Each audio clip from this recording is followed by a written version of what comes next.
Hey guys, what is up? SuperKmanrocks here, and we're here for my LPL Week 9 overview, analysis, and of course, at the end, my updated power rankings. Incredibly excited to get into this one. Unlike a lot of the other regions, we're not actually wrapping up the LPL this week. We've got one more week of LPL action after this, of course, with there being 17 teams in the league. You gotta have a lot of games, you gotta have a lot of weeks. That means not 8 weeks, not 9 weeks, it's 10 weeks in the LPL, but we are getting a lot closer to playoffs, and these games still have some major standings implications. We're going to see a lot of teams qualifying and a lot of teams getting eliminated in today's video officially. So if you guys are excited for that, let me know down in the comments section below. What did you guys think of the Week 9 LPL action? Did you think any team surprised you in a good way? Did any team surprise you in a bad way? And who's really catching your eye, heating up maybe just in time for spring playoffs? I'd love to hear you guys' thoughts and feedback on all of that down below. But without further ado, let's go and jump into it. We've got 7 days of LPL action to cover in this video, and we're going to be kicking it off with day number 1. And our first series of the week on day number 1 here was a battle between Weibo Gaming and OMG. And Weibo is able to pick up the series win in a 2-0 sweep. A strong start to the week for Weibo. Born to win trade, we got the Winbo in this one. That's kind of what I've been seeing online, and I kind of like that name. The good version of Weibo showed up today, and I think a lot of people are going to be excited about that. Obviously, OMG had been relatively hot as of recent. They had made their way into the top 5 of the standings as the season had kind of progressed. A lot of the other teams that are in that middle tier just really weren't consistent at all. And OMG, barring a few losses here or there to teams like Rare Atom, were actually able to kind of skyrocket themselves up with some really nice wins over the middle tier organizations in the LPL right now. Unfortunately, that all stops when they go up against an incredibly talented Weibo team. For as talented as OMG is, they still lack a lot in certain areas of the game. I think their macro decisions really definitely need to improve around the mid game, and a team like Weibo, who can generate leads super consistently with just their mechanical prowess, is one of those teams that can just kind of punish them for it, and that's kind of what we saw in this series. My player of the series is going to go to Light in the bot lane for Weibo. Light's been really good this year. I think he's had a couple of bad performances recently. Maybe he hasn't had the strongest second half of the split, but there have been moments for everybody on this Weibo team that have looked like not so good. Again, this is just a very feast or famine team, but what a series here for Light. He was able to completely destroy that bot lane matchup. Him and Crisp, when they work, when they're actually playing well together, play at a very high level and make it very difficult for enemy teams to be able to generate any sort of pressure in a lane that is by far the most important in the league, right? Or in the game right now. Light's been really, really good. He's been really consistent. And I think if Weibo is going to be one of those teams that genuinely tries to compete for a title in spring, which, as I've talked about all split long, they absolutely have the talent and the potential to do. But if Weibo is going to be a team that actually goes out and tries to do that, Light is going to be an incredibly integral piece to that puzzle. I think him and Crisp being really good in the early, mid, and late game is going to help stabilize a lot of the games that Weibo potentially throws away in other lanes. But luckily for them, it wasn't just Light and Crisp who stepped up in this one. It was the whole team. Karsa was awesome. When Karsa plays well, this team tends to win. When Karsa does not play well, this team tends to lose. That really does just seem to be kind of the focus when it comes to Weibo Gaming. It's why I consider him the most important player on the team. Luckily for them, he had a really good series here. He's had some bad ones in recent weeks. That's why the team, I think, has been struggling a little bit more, especially, some of these players individually have maybe been put under a little bit more pressure than they're used to, but I thought the 2 games of Vi here were incredibly solid, going up against a jungler in Aki, who I actually think has been,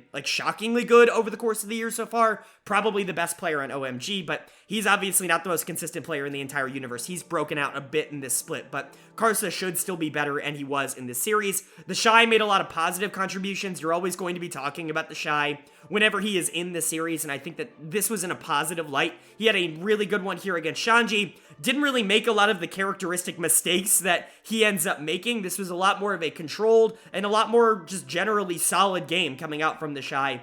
It's just a lot of positive. Xiaohu was good too in the mid lane, but Light, Karsa, the Shy, Crisp in that same vein, definitely the standouts, and Weibo honestly just looking really good in this series. As for OMG, you just got outplayed. This one was not particularly close. I know none of the games were direct blowouts, but they were both kind of blowouts, right? OMG was never in a position in this series where they were on neutral footing, and I think that was no more apparent than the mid lane matchup where my dud of the series is going to lie. It's going to go to Cream in the mid lane for OMG. Obviously, Cream is one of the channel darlings. He's one of the players that I've been the most passionate about being really good, maybe over other people's expectations, but this was not a great showing from him. This was one of his weaker series of the year, especially that Victor Gaming game 2. We've talked about it a bit in the past. Obviously, Cream's someone who likes to play these aggressive melee mids, the assassins, you know, your Yones, your Akali's, your Silas's, but Weibo realized if we just first rotation ban those 3 champions, we are forcing Cream to play something that he is not comfortable on. And yes, that maybe leaves up some picks for Aki, maybe leaves up some picks for Shanji or Abel,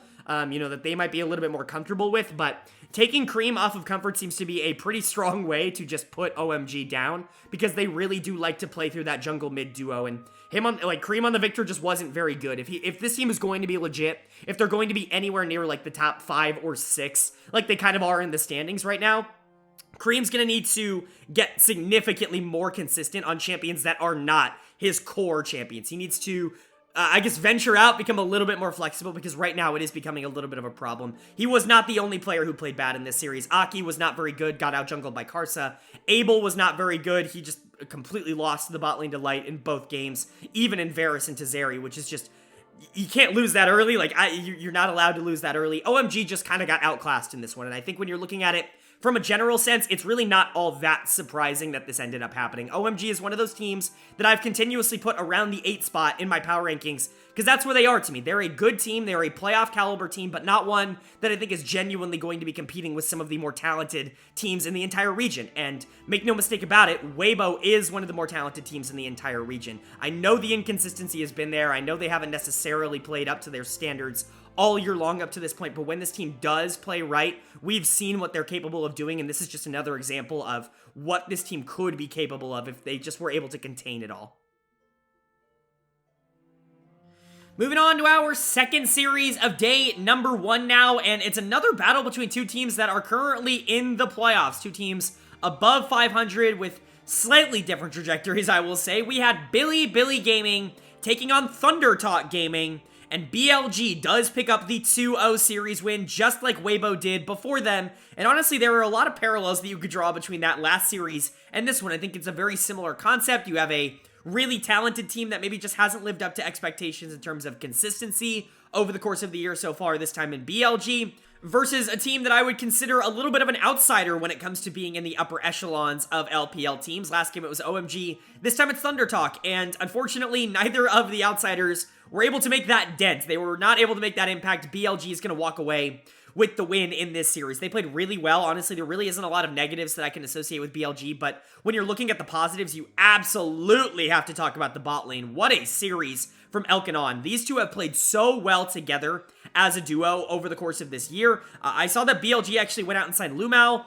I don't like that. On has been really good for this team, and obviously I think they think so as well. Maybe Lumao's just coming in as cover just in case. I know this team has not had the record that they're looking for, but I would definitely struggle to find a world where I would blame it on this bot lane not performing. Elk is legitimately an MVP candidate. I'm not sure if he's going to get that kind of recognition from a lot of other analysts, but he is right up there with almost anybody else in the league for being one of the best players this year, and certainly one of the most important players to his team. The amount of games that have been won off of playing through bot lane and just getting him online so that he can win them games is staggering. I know I'm a big Elk fan. I know I talked about him a ton last year on Ultra Prime, just being elo held into oblivion, but I feel like he's proven me so right this year, and it feels very vindicating to see that. On is another player that I am historically very high on. Go back and watch any of my 2022 coverage of the LPL, especially in summer, and you'll see me just gush over how good I think On is as a support, and just how much he actively does for the team. A lot of people are going to be critical for him, of him for being very aggressive, sometimes dying a little bit too much, taking trades that maybe he shouldn't. But at the end of the day, like, the good of him outweighs the bad, like, tenfold. He makes so many positive plays, especially early on in games, to generate snowball leads for his team. I think him and Elk have legitimately been, like, a top 1, top 2 bot lane in the region so far this year, right up there with, like, JDG. Definitely comes to mind as maybe another really good bot lane. I'm sure there are others, they're just not coming to my head right now, but Elk and On are right there with anybody in the entire league, in my opinion, for how they've been able to perform. And I think this series was just an encapsulation of that. I love On Leona. I know she's not super meta, but man, that game was so good. and Elk follows up so well on the Aphelios. These two are great. Other players that were really good here, Shun.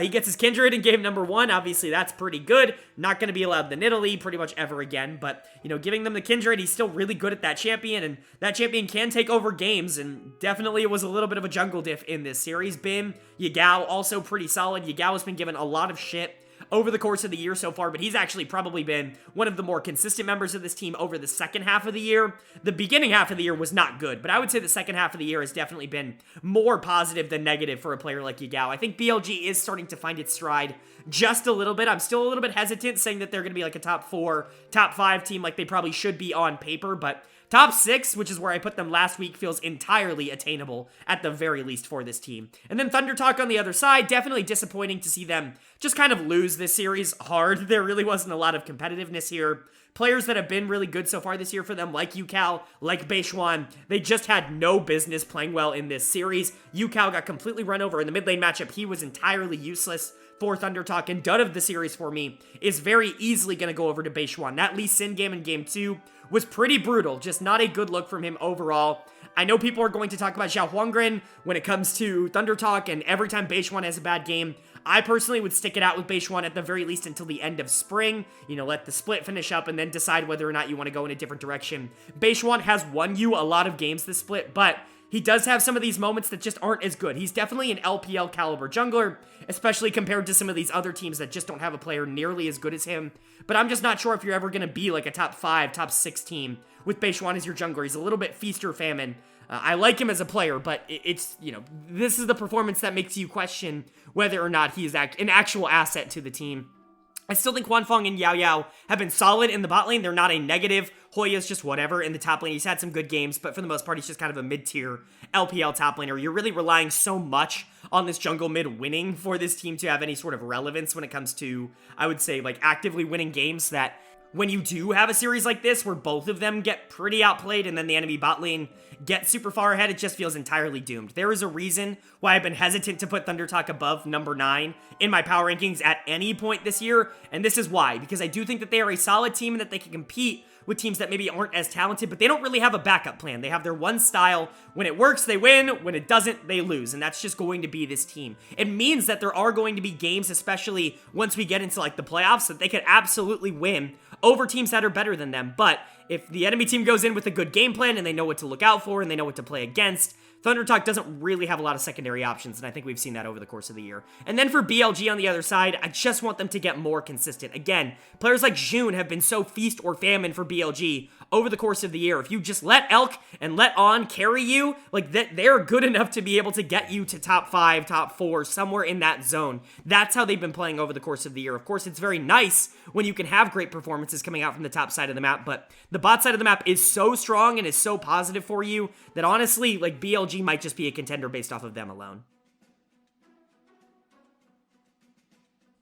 And then moving on to day number 2 here, kicking off day 2, we had a matchup between two teams that are not currently in the playoffs, one that could be eliminated by this series itself. We had Rare Atom taking on Ultra Prime, and Rare Atom does pick up the 2-0 win, which keeps their season alive. They're not officially eliminated yet. Some things could still go very right for them, and they could end up in the playoffs, but their opponents in Ultra Prime have now officially been eliminated from the playoffs in spring split of 2023. They can no longer make it. The best that they can do is a 6-10 record, which I think would be a tie with Rare Atom, you know, if things were to go perfect. And as of the results of this series, Rare Atom would win the tiebreaker there. So RA is still alive technically, but Ultra Prime has now officially been eliminated. Not that I'm particularly surprised. I moved this team all the way down to number 17, last place in my power rankings at the end of last week. I really do think they are the worst team in the LPL right now.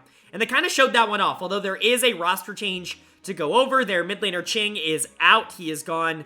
He was not very good for them this split. In my opinion, he was the worst mid laner in the LPL. Forge is in now for Ultra Prime. Someone who has played at this level before for quite a few teams, Rare Atom included, and so, you know, definitely going to at least be an upgrade, I assume, in that spot. That's not really going to show itself in the first series, though. For Rare Atom, pretty easy choice for player of the series. It's got to go to Assume in the bot lane. He was really good in this one. I'm much lower on him as a player than a lot of the other analysts that I've heard. I've seen a lot of people on Reddit talking about him as like the next great LPL AD carry. I just don't really see it, but this series definitely showed me a bit of that. He was really, really, really good here, much better than anybody on the side of Ultra Prime.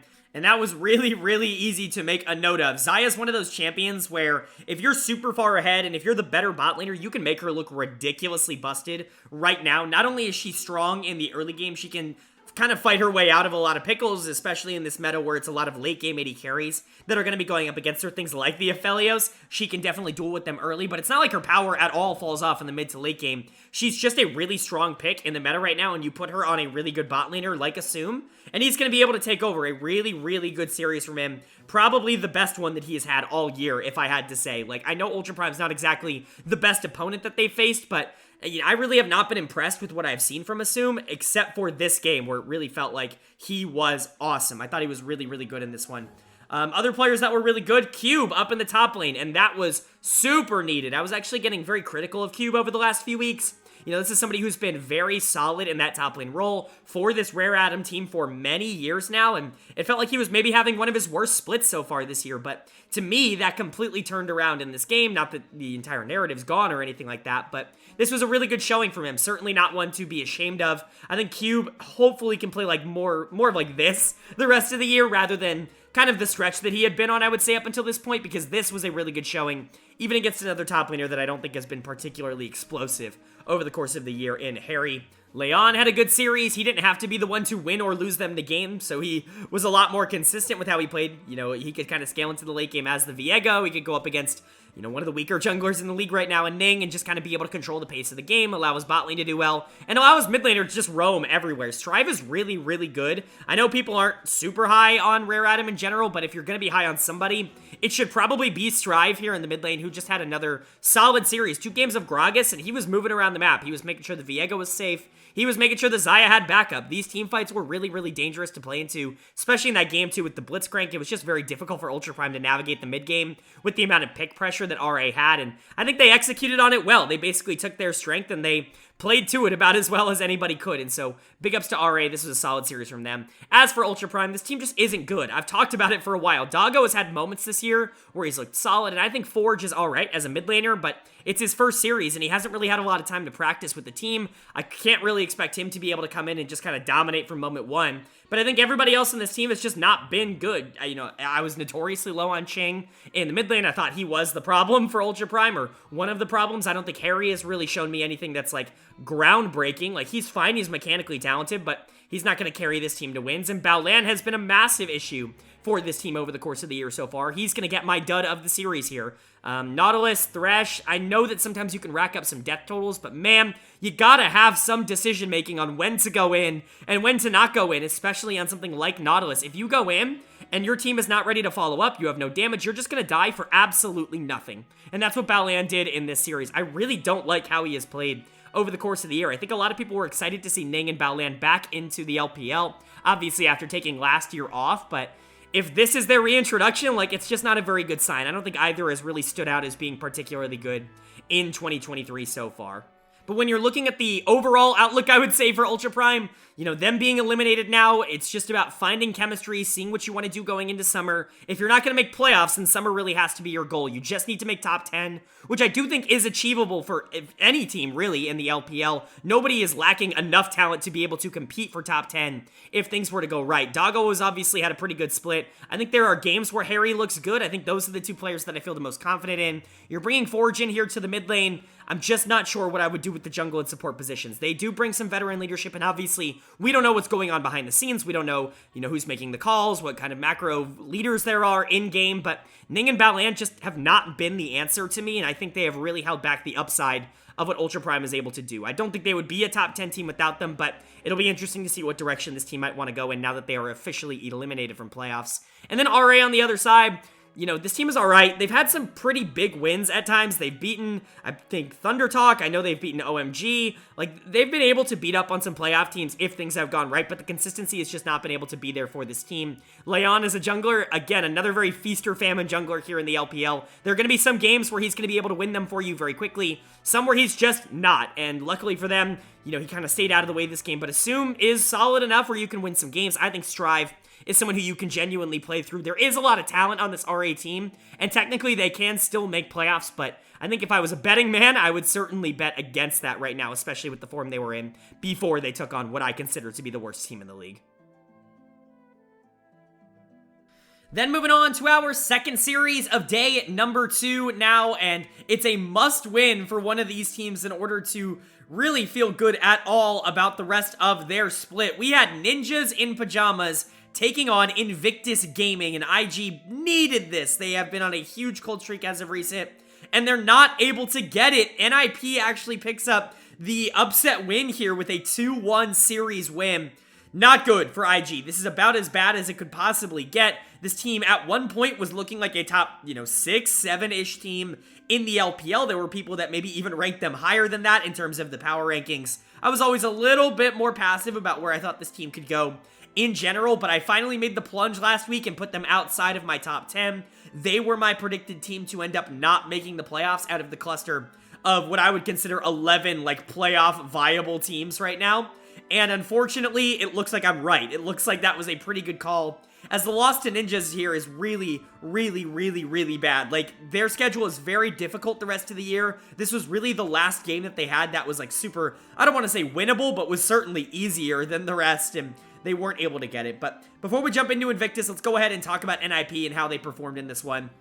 Player of the series is going to go to Shadow. He was introduced to this team last week. He only got to play one series with this team last week. Clearly, they hadn't practiced a lot before he came in and started playing because they were not really on the same page. Shadow wasn't looking super good at the beginning of that, but they've had a little bit more time, I think, to get to know each other, to get to play together, and Shadow was awesome in this series. He's going to get Player of the Series. That Jarvan game in Game 1 maybe wasn't the best game of all time or anything like that, but the Viego Game 2, the Maokai Game 3, he was so good at controlling the map. He was so good at controlling the tempo. This is what I wanted to see. I've always liked Shadow as a player. On his time on LGD, I was always much higher on him than I think a lot of other analysts were. He was, in my opinion, the best player on that team last year, and I think that's coming into fruition here. He gets put on a team with other talent that maybe just isn't performing in 2023, like Dream, and they've kind of come together and been pretty good. I would say for Shadow, this is definitely his best series of the year. It's only his second, and the first one wasn't very good. But it's probably also Dream's best series of the year. I don't even think that's really all that up for debate.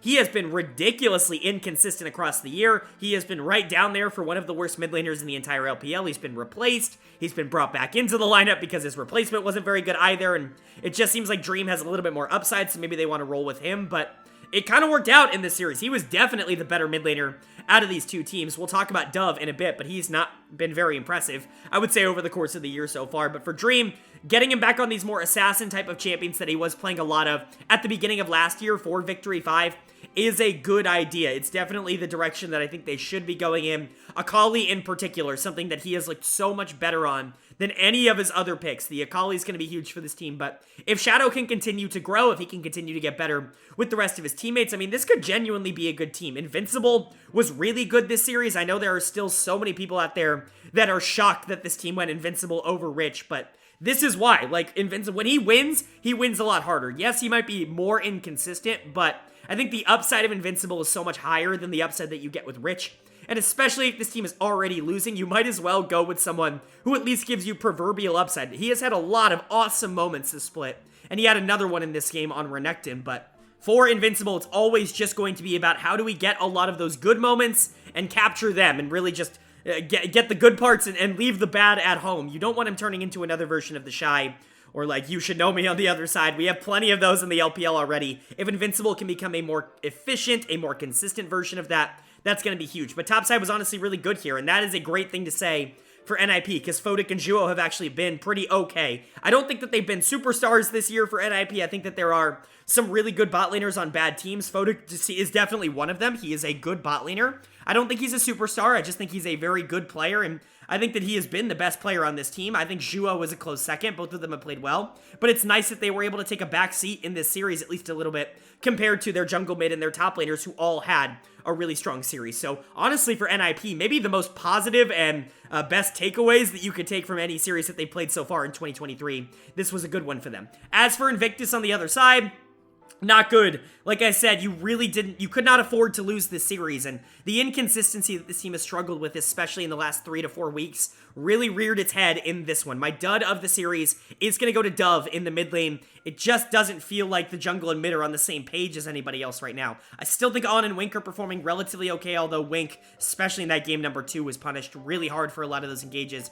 You Should Know Me has certainly had his bad moments as well, but Dove is really the one that stands out as just not really accomplishing anything for this team. Even when they were winning, I wasn't really saying his name all that much, and for a mid laner in the LPL, that is not a good sign at all. You've got to be I don't mean to say like a carry or anything, but you've got to be relevant at that position. You have to be able to go up against some of the other mid laners in order for the team to be competitive at all. There are just too many good mid laners. If you have a bad one, you're gonna get run over. Look at Ultra Prime over the course of the year so far, but losing this hard to a mid laner who has had such an abysmal season like Dream has had up until this point, it's just not acceptable. The Syndra game in Game 3 in particular was awful on the side of Dove, and he simply just has to be better than this. He was brought in for veteran leadership, for stability, and he has offered almost none of that. As far as I'm aware, the communication on this team is a massive problem. The Koreans really aren't trying to learn how to communicate with any of the Chinese players, and it's just not good. Like, the atmosphere just doesn't seem to be there right now. Dove's not playing well. I thought Gideon got entirely out-jungled in this series. You Should Know Me, like I said, one of the more feast or famine-oriented players in the league. He is the Shy, but that means you're also going to get a lot of moments where he's just not very good. And quite frankly, over the second half of the split, I think there have been more moments where he's been not good than where he's been good. Yes, he's had good series against like WE in recent weeks, but outside of that, there really aren't a lot of great examples of him actually being able to go up against other top laners and looking good outside of the beginning part of the year. And so a lot of the momentum, unfortunately, that IG gained over the course of the year so far seems to have been lost. Not only in this series, but just over, the last few weeks. I think I, unfortunately, made the right call dropping them out of the top 10 and out of my projected playoff spots. And then for NIP, I mean, good win. You were able to pick up a win, which you haven't done in quite a long time. It was against a team that is really struggling, and you're already out of the playoffs, and so there's not really much to fight for. But at the very least, I think you're realizing that Shadow, Invincible, Dream, Photic Duo, maybe we want to run this back going into summer. Maybe there is some upside with this roster that we could potentially unlock. Obviously, I wouldn't put all my eggs in that basket, but this series certainly gives management a lot more to think about. Now moving on to day number 3, and we kick day 3 off with a little bit of an upset. Maybe not record-wise, but definitely in terms of who we expected to be walking out of this series with a win. It was not the team that actually got it. We had ThunderTalk Gaming taking on Top Esports, and ThunderTalk picks up the win here 2-1 over a Top Esports team that really feels like they are floundering towards the back half of the split. I'm going to make a comparison. It is not particularly favorable to Top Esports, but God, this team reminds me so much of how Victory 5 played over the course of last year, and obviously those who followed the LPL in 2022 know that Victory 5 ended up collapsing down the stretch both in spring and in summer. You're really hoping that Top Esports is not going to be the victim of a similar circumstance, but right now it's just not looking good. This team over the past 3 series has looked just about as bad as they possibly could have. We'll get into them second. Obviously, we try to get into our winners first, so let's talk about ThunderTalk. And let's talk about them picking up a super crucial win here to move themselves to 8-6. This basically, unofficially locks them into a playoff spot. Obviously, there are a lot of teams that can still technically pass them up, but as long as they don't completely fumble the bag down the stretch, ThunderTalk's in a relatively good position, which is wild considering this team before this series was under 500, and that even coming out of this, they're still just at 500. For them to be so good at winning series, even though their overall game record isn't all that good, it just kind of shows you that there's still progress to make on this team. I know people are pretty out on some of the players, but I'm going to give my case for why you should not be as a viewer, why maybe some of the narratives surrounding ThunderTalk right now just aren't true. I like Beishuan a lot. I know he's going to get a lot of criticism from a lot of people that want Xiao Huangren to get playing time in the LPL, and definitely I understand why people really want to see Xiao Huangren. I'm not trying to sit here and say that he's not going to be some fantastic jungler and that it's not great to, develop talent as quickly as you can, especially when you're an org that probably can't afford some of the top tier talent in the LPL. My counter argument to that is, especially for this split, Beishuan has been playing incredibly solid, and he's already got the chemistry with the rest of the players. I think him and Yucal have a very good duo synergy together, and I think it's probably best to leave those two on their own devices for now. Now, obviously, next split, whatever you want to do, but Beishwan's not a pushover. He's an LPL caliber jungler, like, absolutely. Yes, he's had some bad games, but he's also had some good ones, and I think he was really solid in this series, especially in their wins. I will say, player of the series was super easy to select in this one. It's going to go to Huanfeng in the bot lane. You know, a lot of bot laners getting player of the series in the LPL this week, but that's because it's just a strong role right now. Aphelios and Zeri, these are the champions we're seeing a lot of. You know, things like Jinx have been coming out in other regions. Like, a lot of hyper carries in the late game right now, which means that a lot of bot laners are having a pretty profound impact on the game as a whole, I would say, and Huanfeng was certainly no different in this series. He's been catching a lot of flack since last year. I saw a lot of people talking about how he fell off super hard towards the back half of the year. It's just not something that I agreed with. I talked about that a lot in my 2022 coverage. I think I actually had him on one of my all-pro teams in summer. You can go check that out. I thought the narrative surrounding him was wild, considering the mechanics that he was showing. Him and On were definitely the carries for that Weibo Gaming team. There's this big narrative that the Shy was underperformed in the playoffs by his disastrous bot lane, and it's just like, go back and watch those games. Clearly, that is not the case, right? I think people are starting to catch up with the Shy, but Huanfeng was always a little bit of a victim of that narrative, and I think he's proving on this ThunderTalk team that that's just not the case. A couple of really good games for him. Him and Yao Yao have great synergy as a duo in the bot lane. They are very, very fun to watch, and I really like these two going forward as a duo as well. I don't think that they are going to fall off like maybe some of the other bot lanes that might be overperforming in spring in a very bot-focused meta right now. I would expect Huanfeng and Yao Yao to be able to keep that up for the rest of the year, but they're far from the only players on ThunderTalk playing well. Like I said, Beishwan had a good series. Yukao was really good, and obviously, crazy to see him break down after the game. It's really, really good to see the emotion when these guys win, like the positive emotion coming out from these players. You love to see it, especially for a player like Yukao that has had quite the career trajectory, if we're being entirely honest. There are points in time where people are saying that he's one of the best mids in the world, and then he almost gets ostracized from the LCK. To see him bounce back on a lower tier org in ThunderTalk and genuinely play like really well as a mid laner, it's just a great story. It's a great narrative. Love Yukao, Beishwan. Hoya's solid in the top lane. He was by far the better top laner across this series. Everybody on ThunderTalk definitely stepped up. TS isn't a bad team. Like, you can talk about how maybe they've been underperforming and how the mental on that seems to have completely boomed, but they're certainly not mechanically bad. To see ThunderTalk come out and hold their own and even come out on top, it's just an impressive feat from that team. As for Top Esports on the other side, we have to talk about what the hell is going on here. Rookie was pretty good in this series, which is a good bounce back because he was really shit towards the end of last week for Top Esports, but everybody else on this team is looking really, really not good right now. I have faith in a player like Jackie Love to kind of turn it around. He's going to have really good games. You're not really going to be able to keep him down for an entire year or an entire playoff run. He's going to be really good at some point. Mark in that same vein. The aggressive plays are going to work out every once in a while, but the top side of the map is a question mark. Now, I'm much higher on Xingtian than I think a lot of other people are. I think it's so funny, the back and forth narrative that social media seems to take on a player like Xingtian. 2 weeks ago, when Top Esports is sitting at number 2 or number 1 in the standings, right behind LNG, I saw so many people on social media talking about how he's been the best top laner in the LPL, about how he was such a great addition over Wayward. What a great job for Top Esports to bring him in. And then how quickly the narrative shifts after like a couple of bad games. Now you see the entire timeline on social media talking about how Top Esports will never win a single game with Xingtian up in the top lane. He's single-handedly losing them games by himself. And I'm like, oh man, can we just calm down? Again, I know that a big portion of the reason I started this channel was to stop the wishy-washy narratives that have come out. It feels like everybody tries to overreact to 1 or 2 games when I think we've all been there. We've all had 1 or 2 bad games of League of Legends. Sometimes you just play bad even when you're a good player. And unfortunately, that felt like what happened to Xingtian in this game. It wasn't a particularly good series for him, especially that game 3 on the Cassante. He was outplayed by Hoya. Some of those engages on the Cassante were really bad. He was just kind of not good across the series. The Olaf pick really did not work out in game 2, even though TS was able to take it.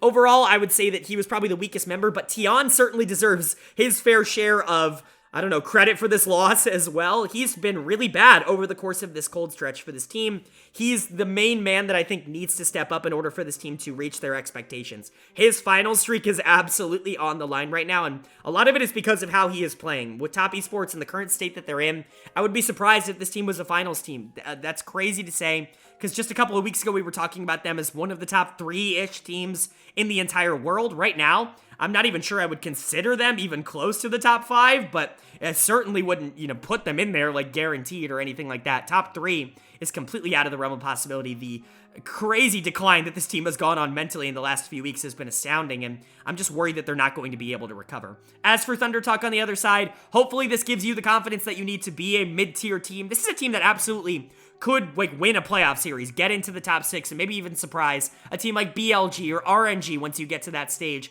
I have a lot of confidence that ThunderTalk is a lot better than maybe people are giving them credit for right now. They are a top 10 team for sure, and I think they definitely prove that in this series. Moving on now to our second series of day number 3, and it's our first top of the standings versus bottom of the standings matchup that we've gotten basically all week. We had LNG Esports taking on Anyone's Legend, and LNG does get the job done. They do drop game number 1, but that's just par for the course when you play against AL. It feels like this team has won every single game 1 and then lost every single game 2 and 3 all year long. It is actually astounding how inconsistent they have been at being able to close out series. But LNG, on the other hand, this team has been hyper consistent at being able to win series and being able to win games in the regular season, and a lot of it has continued to be through their MVP candidate mid laner, Scout, who is going to get my player of the series again here. Another really good series coming out from Scout. He's already gotten 2 player of the weeks from me. He's leading all players in player of the series for me. He's just been awesome over the course of the season so far. I think you can make a really strong case that there isn't a single player in the LPL right now who means more to their team than Scout. Yes, Tarzan's been really good, and I don't want to, undersell what Tarzan has been able to do on LNG. I think he has had a really good season so far, but Scout's been the guy that has crossed the finish line for this team in basically every single game. The Syndra in game 2, the Galio in game 3. It is really hard to not look at LNG and just see Scout on almost every single positive play that they're making. In my opinion, Scout's having the best season of his entire career. You can talk about him winning the world title on EDG, but from an individual success standpoint, I just can't remember a time where Scout was considered like the number 1 player in the LPL quite like he is right now. This genuinely might be his best regular season ever. And that's a pretty bold thing to say, but I feel like his play on the Rift has absolutely backed that up. He's done it mostly on control mages, but again, he's so versatile. He can play assassins, he can play more supportive picks like the Galio. He's just generally going to be very positive for whatever team he's on, and he meshes so well with Tarzan in the jungle. These two have just clicked on a level that I don't think a lot of jungle mids do. I talk about this a lot in Eastern regions because I think it's really important when you get to like super high level of play. But jungle mid synergy and, one being able to sacrifice themselves to be able to help the other is incredibly important at the highest level in League of Legends, in my opinion. And I don't know if there is a single better jungle mid duo in the world right now than Tarzan and Scout. Obviously, Owner and Faker can probably give them a little bit of a run for their money, and Kanavi and Knight definitely have the ability to get there. But right now, Tarzan and Scout might just take that. Obviously there's room for debate on that, but they've just been so good. Tarzan has legitimately been an all-pro caliber jungler for this team. Scout's an MVP caliber player. Those two have been carrying them across the finish line, and it's really fun to see. Then you have LP and Hang. Was a little bit worried about them for a bit of this split. There have been games that LP just hasn't shown up and been the force that they needed in the bot lane, but for the most part, when the rest of the team is winning, when Tarzan and Scout are able to generate large leads, LP and Hang have been solid in the bot lane. And then there's Zika in the top lane, who I think has very much pleasantly surprised me. I was low on him going into the year. I've never been a massive fan of Zika. I thought he was just kind of fine when he was back on Invictus Gaming, but I think this split has been really, really good for him. He's gotten a lot more consistent. The game really isn't decided by whether or not he can carry or he can int. It's really nice for him to not be the focal point on this team, and I think it's helped him out a lot. He's been really good at playing the weak side tanks, but he can still pull out these aggressive picks, things like the Camille that he pulled out in Game 3 to try and punish this Rumble pick. And punish Rumble he absolutely did. He was much better in the top lane in this game, but overall, I would say LNG has just kind of found their groove. I'm impressed with how they're playing, and I hope they're able to keep it up. I know a lot of people see LNG as a little bit of a false team right now, a little bit of a maybe not number 1 or 2 team in the world, but I think they absolutely have the potential to be a team that does actually head to MSI. I have them at number 3 in my power rankings, and this is a great series. Why? Outside of game number 1, though, AL looked pretty bad in this series. There's really not a lot of takeaways that I can give AL in like a positive sense in games 2 and 3. They just got completely destroyed At the very least, though, this team so consistently wins game ones. I think I saw that if they played best of ones in the LPL, AL would be like almost 500, if not like 500, which is insane to say, but this team has no consistency. They get found out very early on in series, and they're just not able to recover from that. I do want to point out some positives being Pins, mostly in the mid lane. Both mid laners in this series I thought were really good. Pins had a fantastic game number 1 on the Ahri. That was a takeover kind of game into Scout's Vigar. He was super active on the map, was able to create a lot of pressure with Xiao Hao, his jungler, and then just kind of really dominated from there. Outside of that, though, I don't think anybody was really all that consistent, especially in their losses. My dud of the series is going to go to ZDZ in the top lane for AL. I'm kind of lower on ZDZ now than I was at the beginning of the year, I think. Starting off in the year, I was actually kind of high on him. I put him in the same tier as players like Cube, player like Hoya, where it's like, he's a solid top laner. He's not going to be a problem for your team. And there are going to be games where he can pop off and he can stay relatively good, and you can have him as a top laner on a team that wants to make the playoffs. But he just hasn't performed like that so far in 2023 to me. This is another example, I think, of him just not being all that efficient, of not being all that consistent. 2 games of Rumble, the first one really worked. Games 2 and 3, though, the Renekton and the Game 3 Rumble were really bad from him. I think he was like 0-11 across both of the last 2 games. Just not a good look from a top laner that, you know, really probably should have been a little bit more stable into another top who's very explosive, right? You want to try and bring that stability into that matchup, but just not going to happen. Betty and Sword Art have been kind of meh. Xiao Hao's been kind of meh. AL's just kind of meh. I don't think they're the worst team in the league, which is a controversial statement to make, especially record-wise, but they've actually been competitive against a lot of teams, at least recently. Like, they're able to take games off of teams like LNG. They're just not able to close series out. This team has fire. They just don't have enough talent to be able to do anything with it. I like Pins. Everybody knows I like Xiao Hao, but everybody else on this roster is just kind of for me, and I think that was shown off here. As for LNG, again, this team has already locked playoffs, and so they're feeling pretty good at 10 wins. That's kind of the borderline right now for guaranteed playoff spot. LNG has hit that. Scouts and MVP. Tarzan's close. Like, if this team continues to play at the level they're currently playing at, they're going to have no problems making a deep playoff run, and very, very, very, very probably could be a team that genuinely goes to MSI. Then moving on now to day number 4 in week 9 of the LPL, and we kicked day 4 off with a pretty intriguing matchup. 2 teams that have been climbing the power rankings as of recently. Technically, both of them still in the playoff race, but one a little bit closer than the other.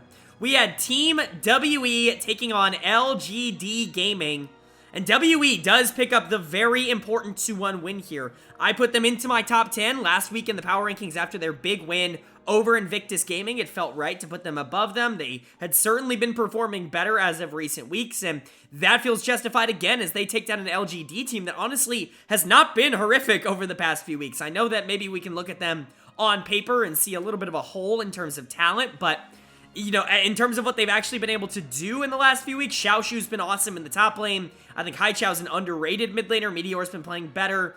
And generally speaking, I think LGD has been a lot better than maybe some of the teams that are really struggling in the league right now. So for WE to come out and be able to pick up this 2-1 win, it is important, and it is a very good sign from them. I think it justifies a lot of the positivity that I had surrounding this team after the end of last week. So let's go ahead and talk about what ended up happening in this series. My player of the series, this is not even a competition for me.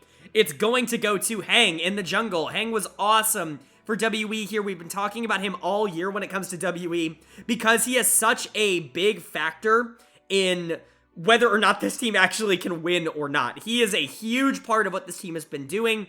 Not to say he's the best player on the team, I don't believe that, but certainly with his playstyle, he impacts winning or losing, I think more so than almost anybody else on this roster. He is so aggressive in the early game as a jungler. It can often develop leads for the team and for himself that he can then use to try and, you know, keep them alive in the mid to late game.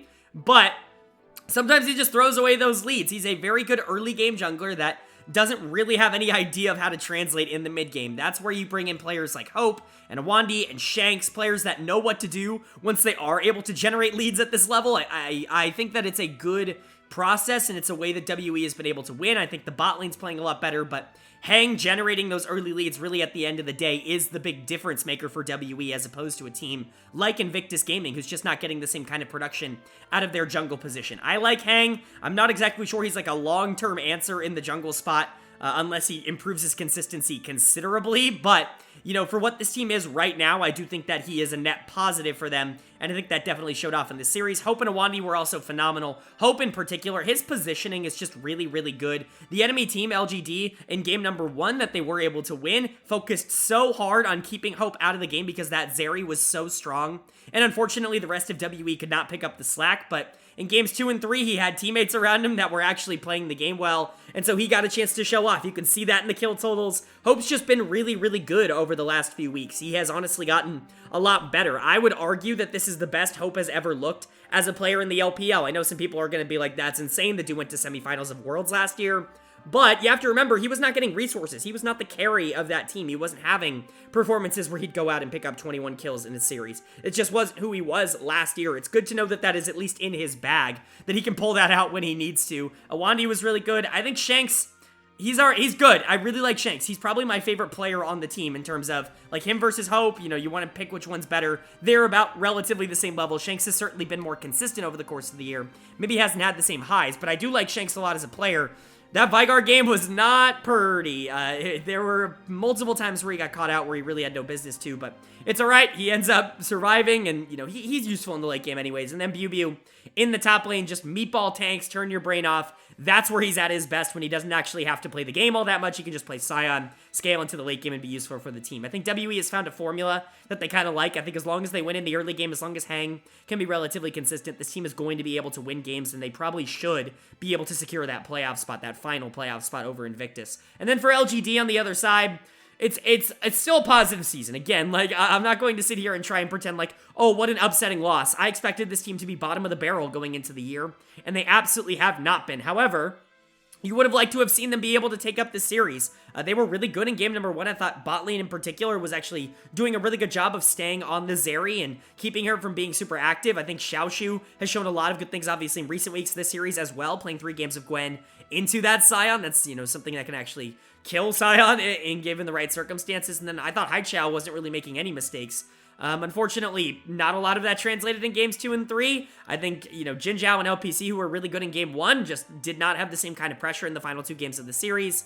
Xiaoshu was about the same, Haichao was about the same, but Meteor was probably the biggest difference, I would say, in those games. He's going to get my dud of the series here. I've been very low on Meteor, just generally speaking, over the course of the year so far. I think he's been one of the worst junglers in the LPL. The consistency is just not there. He has some really good games with some really good engages, but it just doesn't come out nearly efficiently enough for me to, like, really believe in him and believe that, you know, he's being held back by the team. This is a player that at one point in time was looking like a top 5 jungler in the LPL on his BLG days. That just seems so far behind us at this point. He really has just kind of been meh over the course of this year. Certainly not someone that I would consider core to the team at all, and he was definitely out jungled by Hang in the games that mattered in this series. But overall, LGD is still one of those teams that I think will take games off of maybe some teams that aren't expecting to lose to them. They're going to beat the bottom tier teams, but they're just not talented enough to be able to push anywhere near the top 10. 5-9 really is not that bad of a record, and LGD should probably hold their heads high for how they performed in this split, especially compared to expectations, but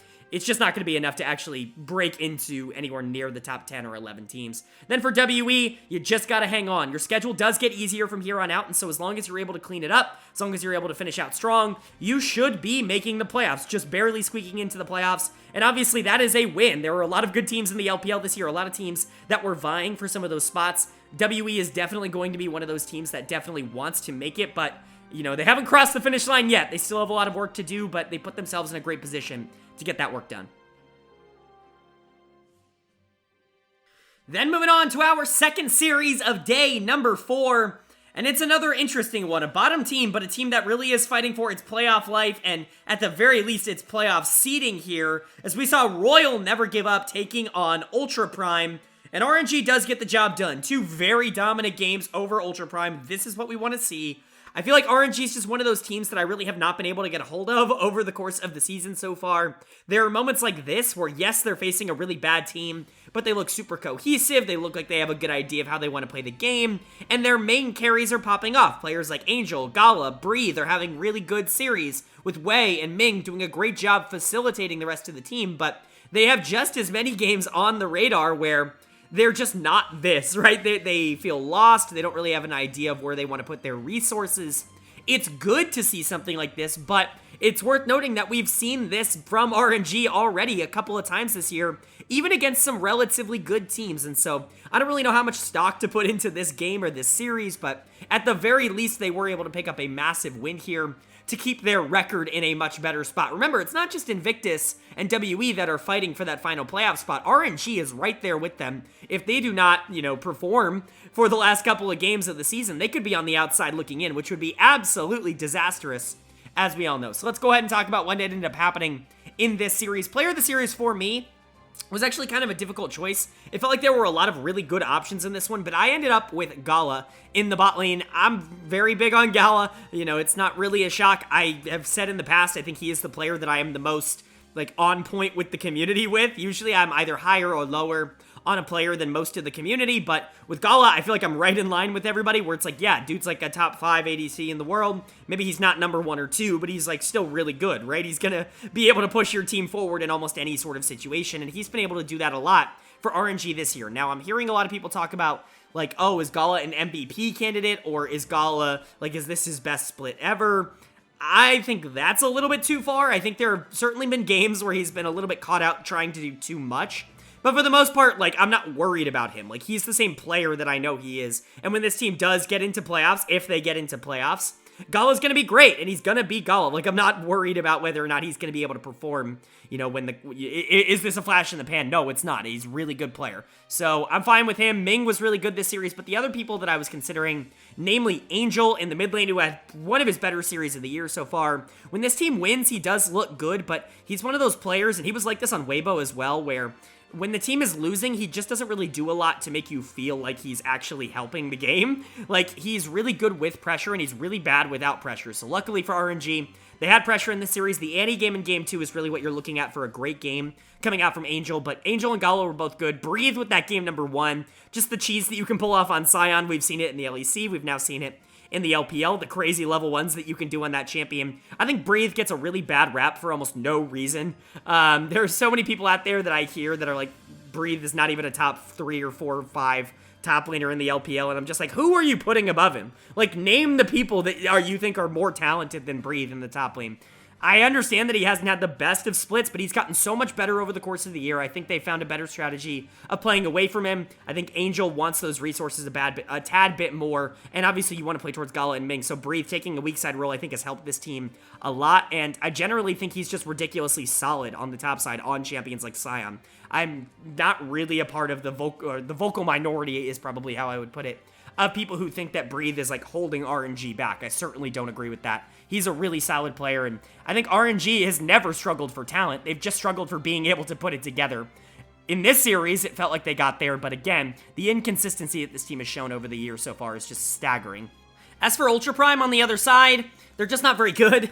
They're the worst team in the league in my opinion, even if their record doesn't exactly show that.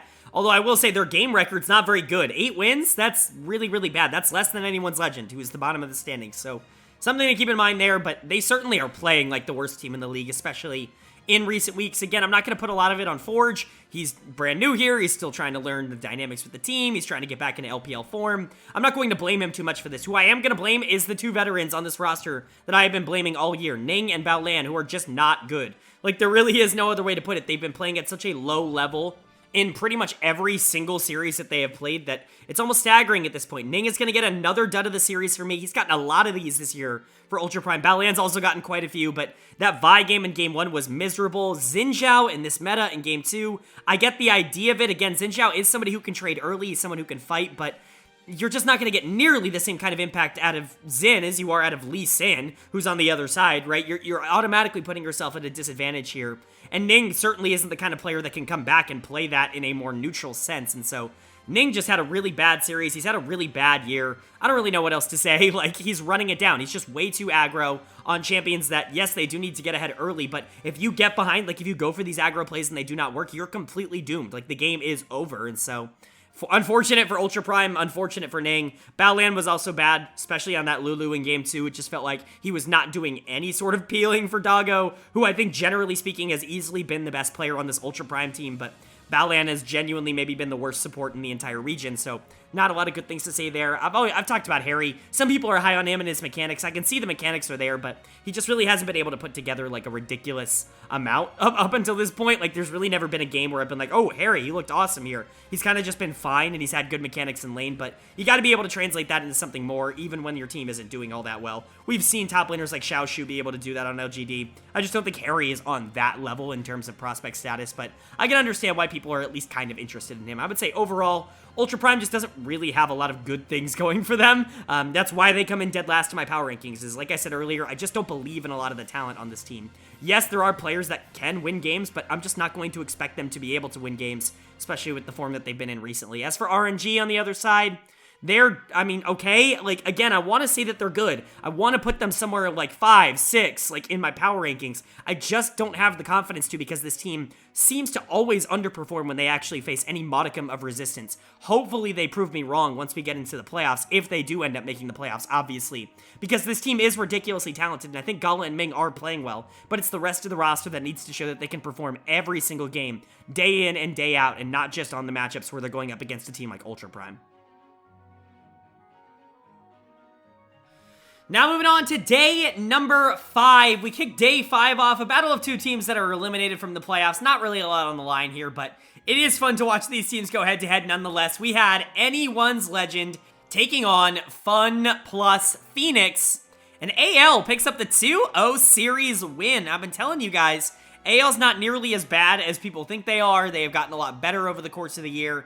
Maybe not better, but just I think a lot of the talent has started to come out. This team is way more talented than 2 series wins, certainly more talented than 11 and 26. And, you know, I'm not exactly sure they're a playoff team or anything like that, but they're a team that probably should be better on paper than 15th or, 17th or whatever they are in the standings right now. And so to see them pick up a win over FPX really isn't all that surprising to me. In fact, I picked AL to win this series earlier in the week. So not really all that shocked. This is a good win for them, and I'm happy to see them be able to pick up some confidence. I know this team really struggled with that at the beginning of the year, definitely when they were on that massive losing streak at the top. It really just felt like they lost every semblance of mental. Everybody on the team just kind of resigned themselves to losing. The bot lane in particular, who were actually mechanically all right at the beginning of the year, really started trailing off, and maybe Jungle wasn't playing nearly as hard. There were certainly some games where it felt like he was just giving over leads basically for no reason. You bring Pins in to play mid lane because your mid laner sucks.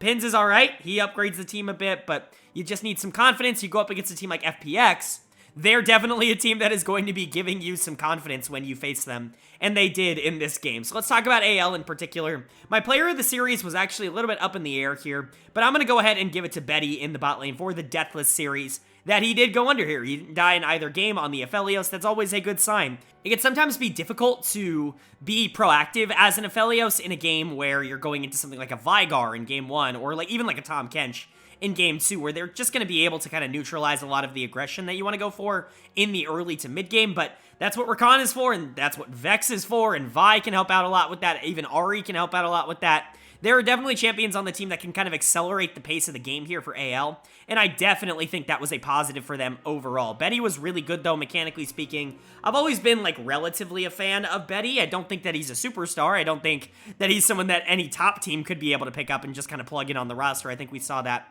with his time on RNG, but I don't think he's a disaster. You can have Betty in on your LPL team, and you can maybe be a bottom-end playoff team. He is certainly playable. I would say Sword Art for most of this year has not been playable. He's been pretty bad in that support role, but he had a really good series here. A lot of those recon engages were actually really working out now.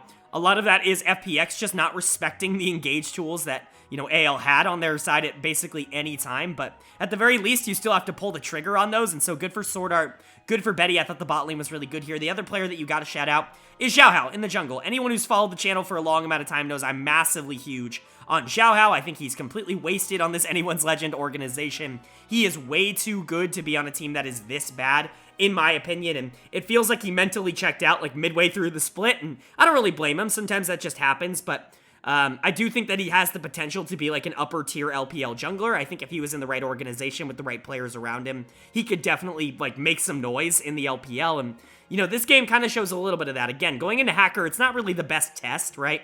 You would hope that he would be able to beat a player like Hacker, and he did, but 2 games of Vi, knowing when he needed to go in, knowing how he wanted to generate his early leads, and then being able to transition that into the mid game. That's what I thought he did so well last year before AL kind of fell off a cliff towards the back half of the split, when Xiaohao was legitimately like an all-pro caliber jungler, was generating leads in the early game and then transitioning them at a very high level. I think that's a very difficult thing to do in the LPL. You don't see a lot of junglers do that very consistently, and Xiaohao, to me, is one of the junglers that is capable of that. Now, it wasn't really on display in 2023, but I have faith that he's going to be able to bounce back in summer, especially if this team continues to grow. I like Pins a lot. I thought it was a great addition for this team to bring him in. I liked him a lot on his tape. I talked about that quite a bit in my preseason analysis, even when I was talking about Ching. Of like the FPX Blaze mid laners, Pins was the one I liked more. And so it's good to see him performing well. And then we already talked a bit about ZDZ this week. He's fine. I think he's had a little bit of a down split, but for the most part, like, you can survive with him in the top lane.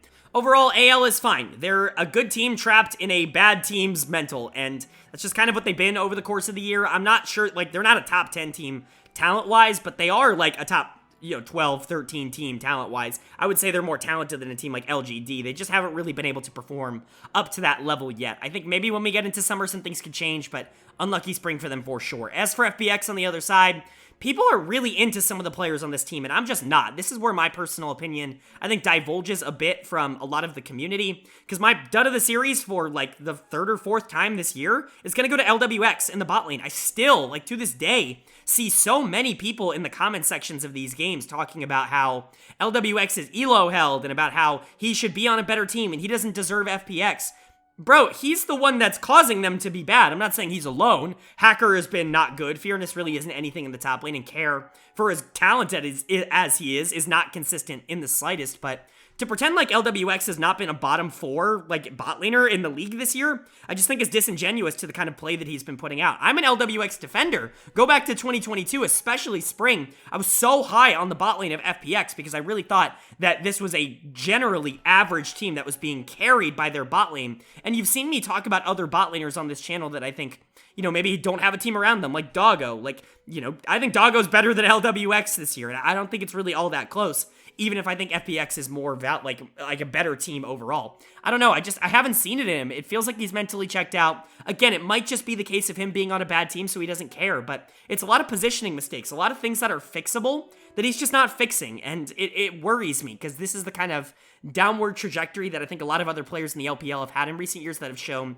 that maybe they're not going to survive as well in their next destination. This is not like an Elk situation, in my opinion. It's not like his support's helping him. Chocho's had some good games, but he was not good in this series. That Leona game in Game 1 in particular was really bad. Hacker's not good in the jungle. Fearness doesn't really add much in the top lane. He was actually pretty good this series, but again, Fearness is just one of those players that isn't really going to be changing the game. It's really up to Care on the side of FPX to make a lot of plays happen, and he just didn't have as good of a series as a player like Pins did, or Xiaohao, who was really affecting his lane. So overall, FPX is not very good, and we saw that in this loss here. I really wasn't expecting anything else. I picked AL to win this series because I don't think FPX is actually that good of a team, but AL is a team that is genuinely competitive with a lot of rosters in the league right now. Even if they're not able to take wins, I do think that there is talent on this roster. It's just probably not going to come together this year. And then moving on to our second series of day number 5 here, and it's another good one. OMG had a really tough task this week going up against the teams that they did, but let's see if they were able to hold up a little bit. We had Edward Gaming taking on OMG, and EDG does pick up the 2-1 series win, but OMG looking competent, like very competent in this series. Game 2 in particular was actually a really strong win from this OMG team. I think that there were a couple players that obviously are worth shouting out, and I think generally speaking, they proved enough to make me feel comfortable with the ranking that I had before going into this week. Even if they got stomped, honestly, by Weibo and EDG, I probably wouldn't have been too disappointed, but it's nice to see them at least hold their own. But EDG really is that team right now. In terms of the form, like purely just form, EDG is the best team in the LPL, in my opinion. I don't think that there is anybody in the LPL that has played as well as EDG up until this point in the season. They have proven basically everything that they could prove to me. Do they have flaws? Yes, they do have some flaws. Their early games aren't perfect. Sometimes they're giving over free leads in the early game, but they're so crisp and clean in the mid game that it almost doesn't matter, right? Like, they are the best mid game team in the world. And I don't think it's particularly close right now. Their macro decisions and just the quickness with which they decide what to do in every given situation is pretty unparalleled, and honestly, it makes them incredibly dangerous. And so, let's go ahead and talk about it. Player of the series for me is going to go to Jeje in the jungle. He's just really good at the game of League of Legends. I almost feel like he's gone under the radar in terms of the 2023 season, but he's probably been the best jungler in the LPL. I know that there are a lot of good junglers in the LPL, but Jeje's right there with, like, any of them. What a bounce back year. I was actually pretty down on what he was doing in summer of 2022.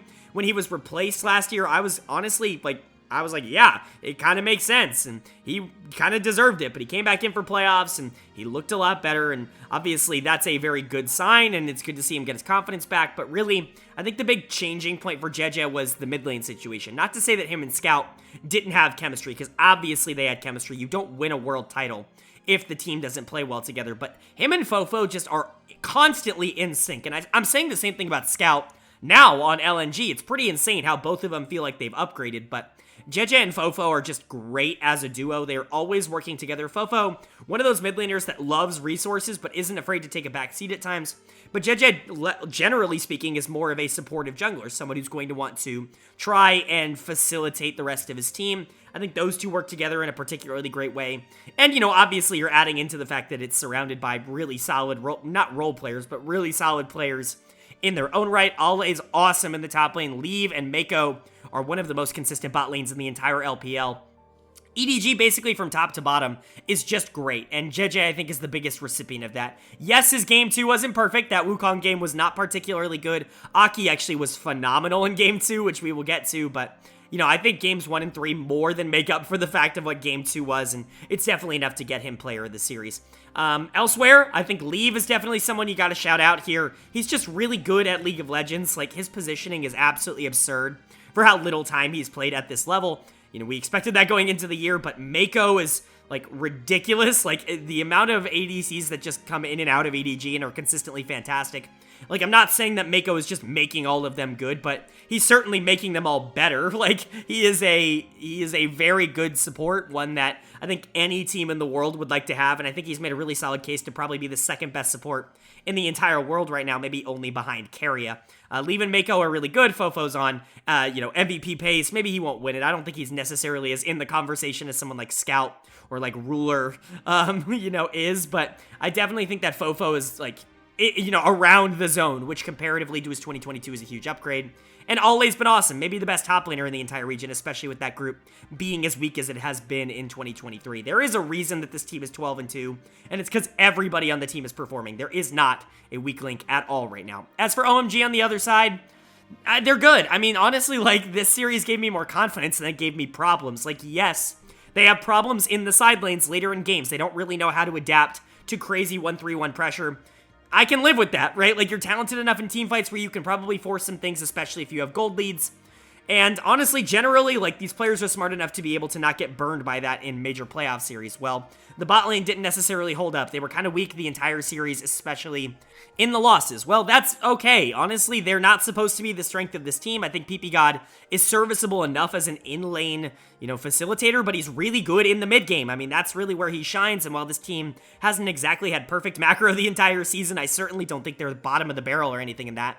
And the mechanical skill on this team has been highlighted many times up until this point in the season, and it was highlighted again here. Cream was spectacular on his champions in this series. The Akali, the Sylas, these are the champions that obviously he's very good at, and he got them. If he gets them, he's going to look really good. He was really, really good in this series. Aki was awesome in that game number 2 that they were able to win. Those two paired up to be an absolute menace on the Vi and the Sylas. There was really no escaping either of them in the mid game, and that's the game where you look at it against a team like EDG, and you go like, this team could upset some people in the playoffs, right? Maybe they're not consistent enough, right? Shanji's gonna get my dud of the series because there were multiple moments in this series, most notably on that Renekton in game number 3, where I was just like, what are you doing, man? Like, you play a little bit safer, and like, your team is actually in a good spot. I talked about, the side lane macro problems that this team was having, but, outside of those small issues, like, they have the foundation of being a genuinely solid roster. I don't think it's come together quite yet, but I certainly don't think they're as far away from it as some people are going to say that they are. So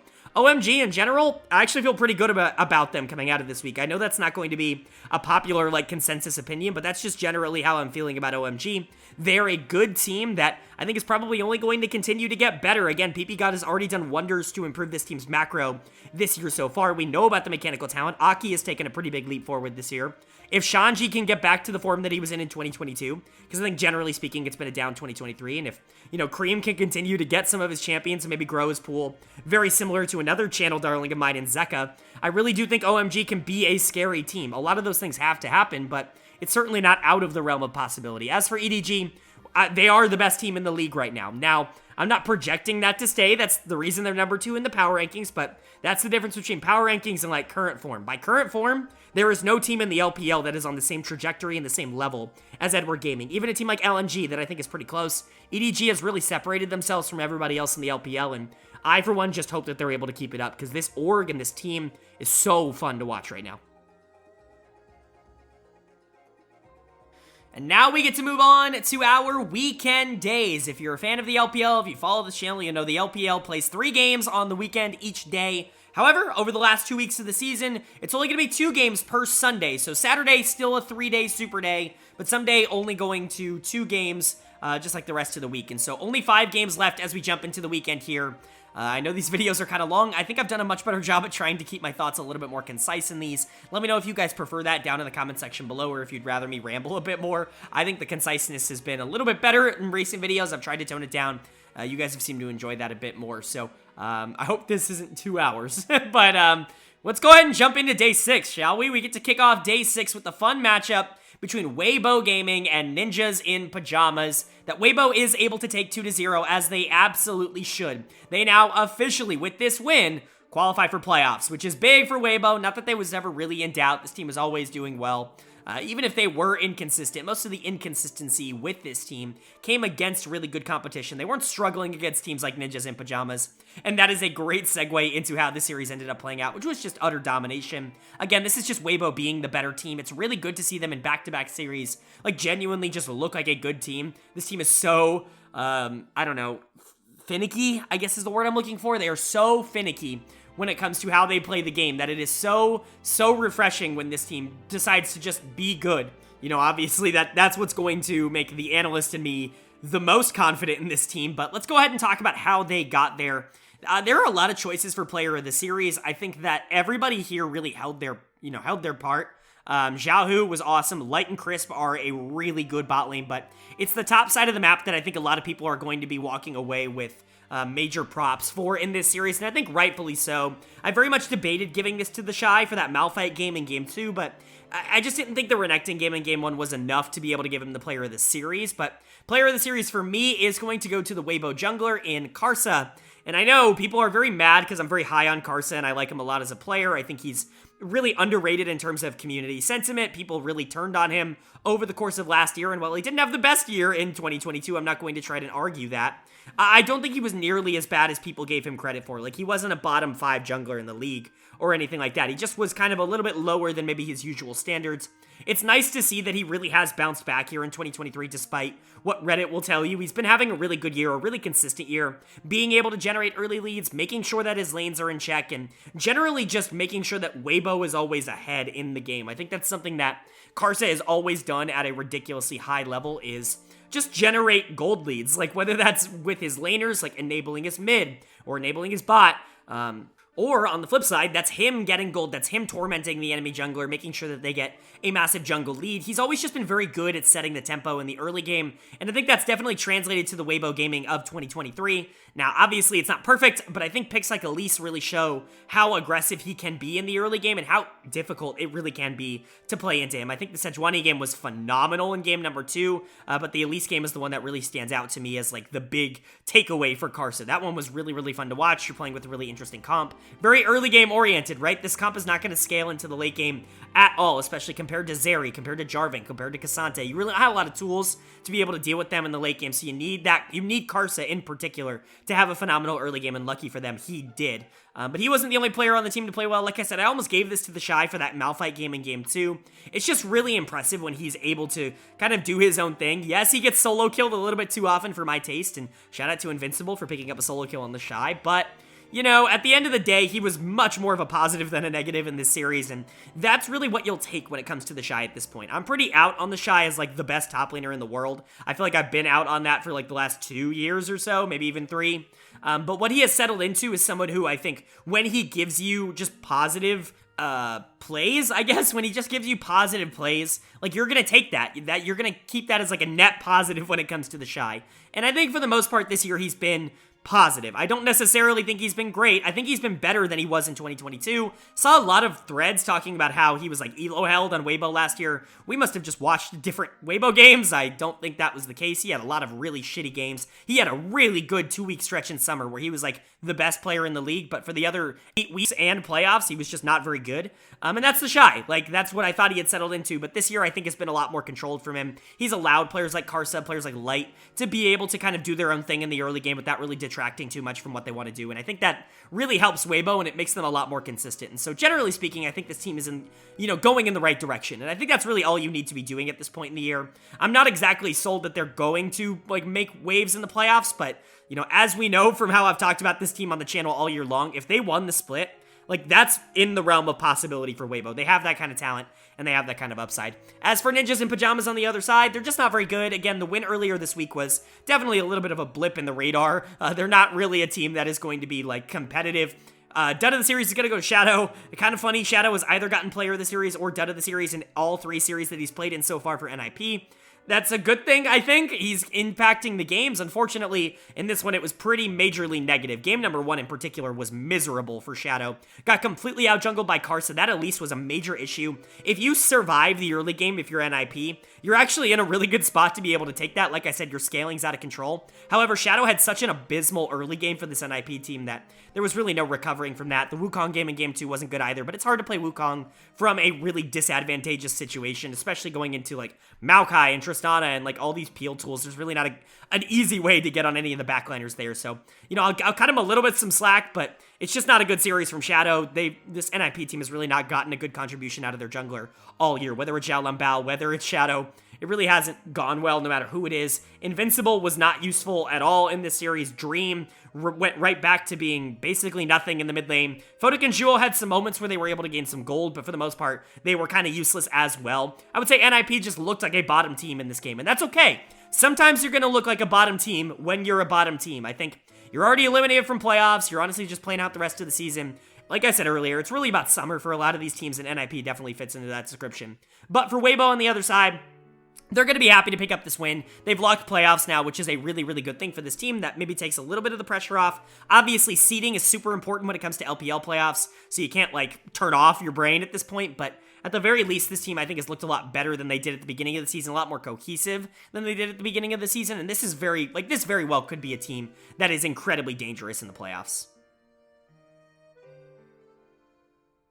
And then moving on to our second series of day number 6 here. And it's an interesting one. It is a top team versus a bottom team, but, you know, it's not always that crystal clear, and it certainly wasn't in this series. We had Rare Adam taking on JD Gaming. And JD Gaming does get the 2-0 win, but that game number 2, sheesh, what a game. That was certainly a game between two teams that are playing at a professional level. It was quite fun to watch as an observer, but certainly not the most analytical take I could possibly give to that. We'll talk about JDG first, obviously, because they won, but just kind of generally speaking, this was a relatively boring series up until the game 2 just kind of broke out into being a fiesta in the mid lane where everyone just kept dying over and over again. But in game number 1, it was just kind of run immediately by Kanavi on the Elise. He generated such a large lead in the early game that really there was no way that Rare Adam was ever going to be able to come back from that. Knight was strong, Ruler was strong. There really wasn't a lot that RA could have done in game number 1, and that's why my player of the series is going to go to Kanavi. Game number 2 was a lot more difficult to kind of diagnose, generally speaking. But it is worth pointing out that Kanavi certainly wasn't bad in game 2. The Viego was important, and he was getting resets, and especially when it devolves into fiestas. Like, Viego can be one of those champions that can become incredibly difficult to actually deal with when the games start going into a little bit more of a chaos mode. Unfortunately for him, it was probably his mid laner who stole his thunder a bit in that second game. Some of those Gragas ults coming out from Knight were absolutely spectacular, but it's really good to see Kanavi like come out and actually have a good series. Not that he's been bad this year.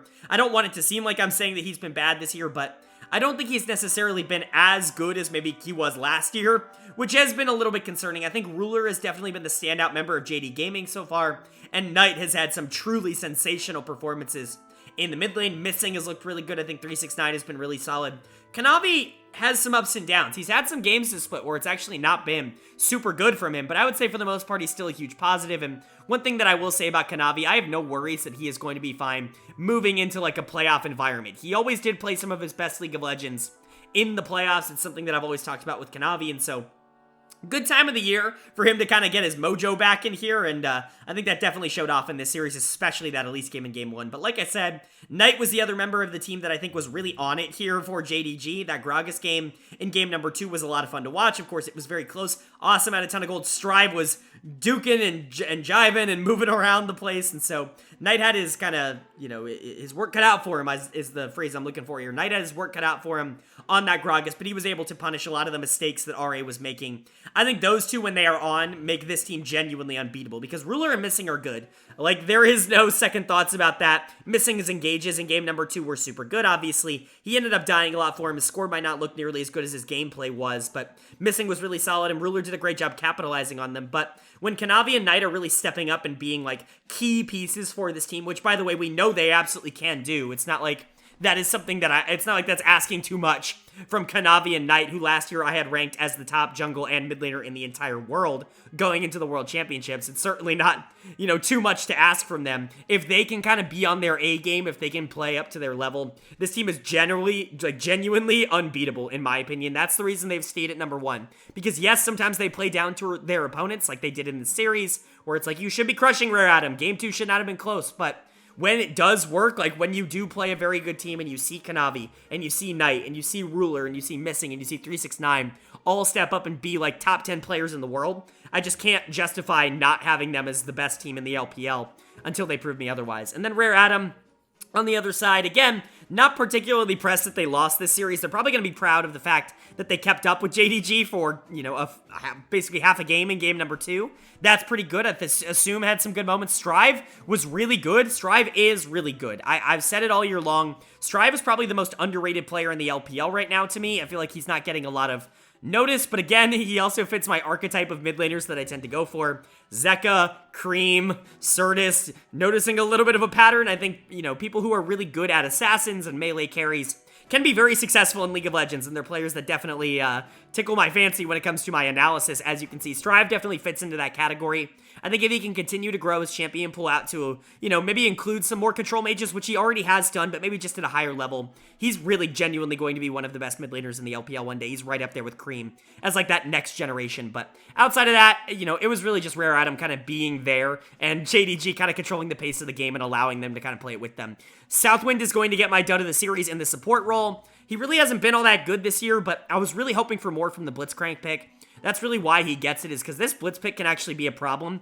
You know, you can get a Kali out of invisibility, you can pull Viego and just blow him up real quick. You can pull via Felios, obviously that's going to be your primary target in a lot of these fights, but Southwind really wasn't all that influential. You don't want to pull Gragas, you don't want to pull Nautilus, and yet it felt like those were the only people he was ever actually hitting with Blitzcrank Q, and so overall, just wanted to see a bit more coming out of the RA support, especially with everybody kind of just ARAMing it down the middle. But, you know, what can I expect? Southwind going up against JDG, that really shouldn't be a matchup that I expect to go in favor of RA. And so, overall, it's just kind of what we expected. I'm glad to see that they were competitive, but they're technically not eliminated from playoffs. So, they're still alive. Next week's going to be a big week for RA. They're going to need a lot of miracles to come true if they even want a chance at making playoffs. And in my opinion, it just seems a little bit out of reach. But Strive's a really good player, and it's really good to see him break through this year. As for JDG on the other side, they're solid. Again, they play down to their opponents, but I have more than enough faith that they're going to be able to get it done when it matters the most in the playoffs. That's why I've had them at number 1 in the power rankings since day number 1 in the LPL. They have never dropped out of number 1 in my power rankings, and I doubt that is going to change after the performance they gave this week. And then moving on to our third and final game of day 6 here in week 9 of the LPL. Definitely an interesting matchup as we had Top Esports taking on Bilibili Gaming, two of the upper teams in the LPL. And BLG gets the job done in a 2-0 sweep. Man, Top Esports is looking bad right now, and really there is not a lot of excuses for it. There really isn't a lot of places that you can look and say, well, that's the issue.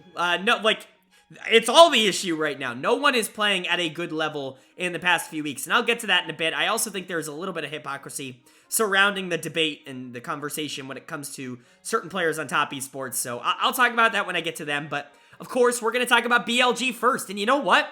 A lot of people are going to look at the series and only talk about Top Esports, only talk about how they're disappointing, only talk about how Top Esports has not been playing up to expectation, and the players are kind of mentally boomed and whatever, right? Like, who deserves the blame, whatever.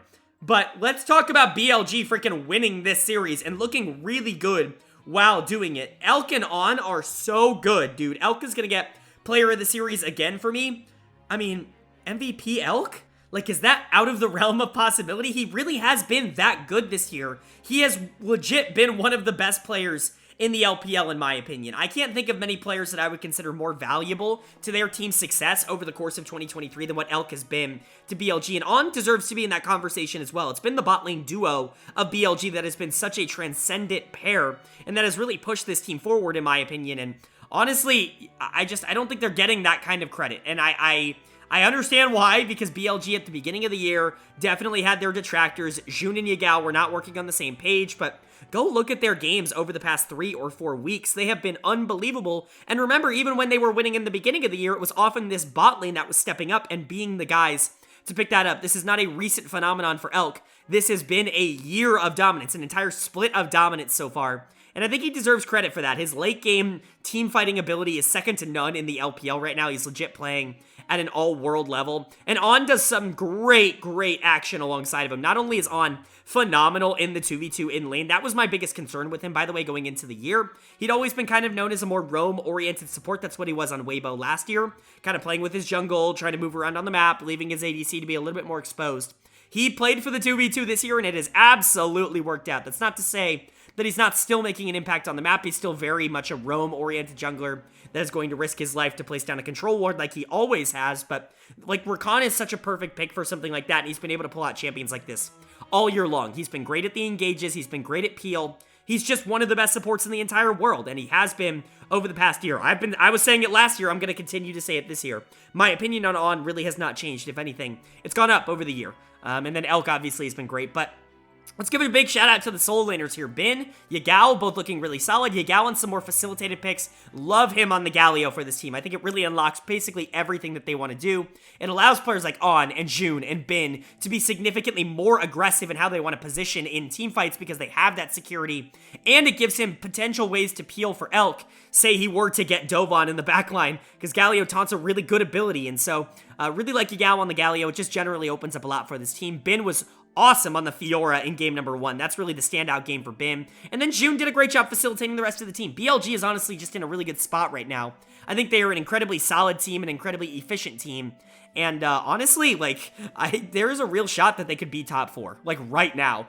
They really have performed incredibly well, almost under the radar well, over the past 2 weeks. I think they're undefeated in their last 4 or 5 or something like that. They've done a really good job kind of catching back up to where they should have been all along.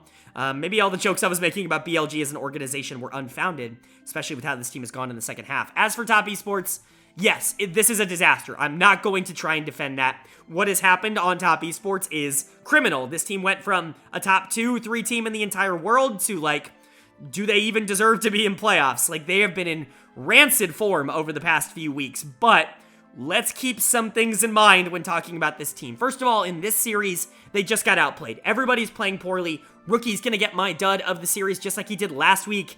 You know, it's obviously not the end of the world for someone to get one dud of the series. There are a lot of great players that have gotten a dud of the series, but the narrative surrounding Rookie in particular has very much shifted on social media, and that's something I want to address here today, because typically speaking, you see a lot of flame for like Tian and Jackie Love, and that makes sense, right? Like, they're aggressive players that get caught sometimes, but the narrative on Rookie has always been pretty positive until right now, where people are now throwing out the term hypocrite for anybody who continues to say that Rookie is a has had a good season at the very least, right? That's kind of the term that's been thrown out as hypocrite for anybody who says that Rookie is having a good split, which I think is just absurd because literally 2 weeks ago, like before last week, Rookie won the broadcast's Player of the Week. Like, if you had asked anybody in that community, even the community right now that is turning on Rookie's spring split, how he was doing in week 6, in week 7, they would have told you he was in the All-Pro conversations. Like, at the very worst, if not just locked in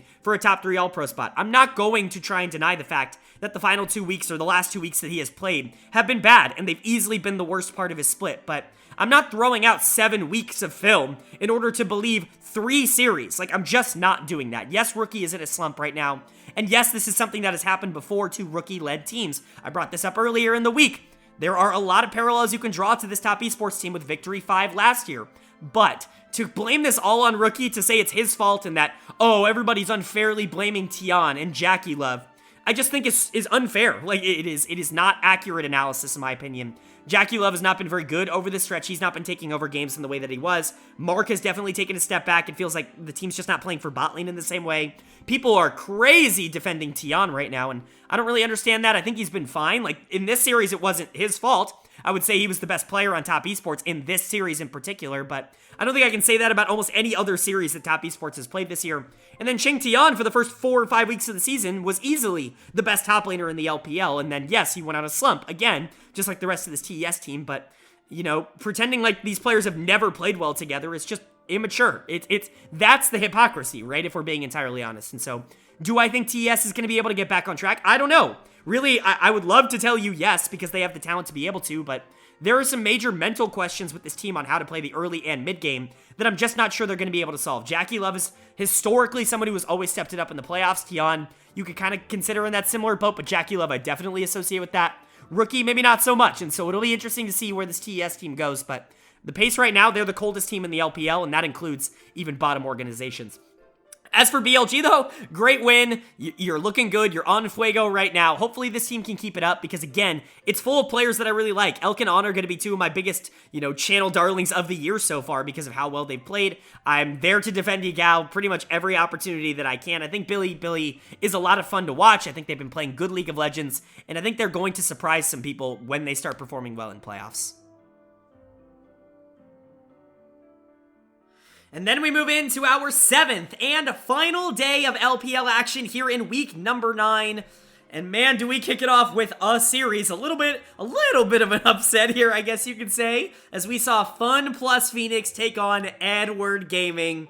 And of course, FPX won. Why would FPX not win this series? Oh, is it because EDG looks like the most consistent team in the world, maybe besides T1 right now? Oh, is it because FPX has been going through an entirely bad cycle where it looks like the worst team that's basically ever existed in this franchise's history?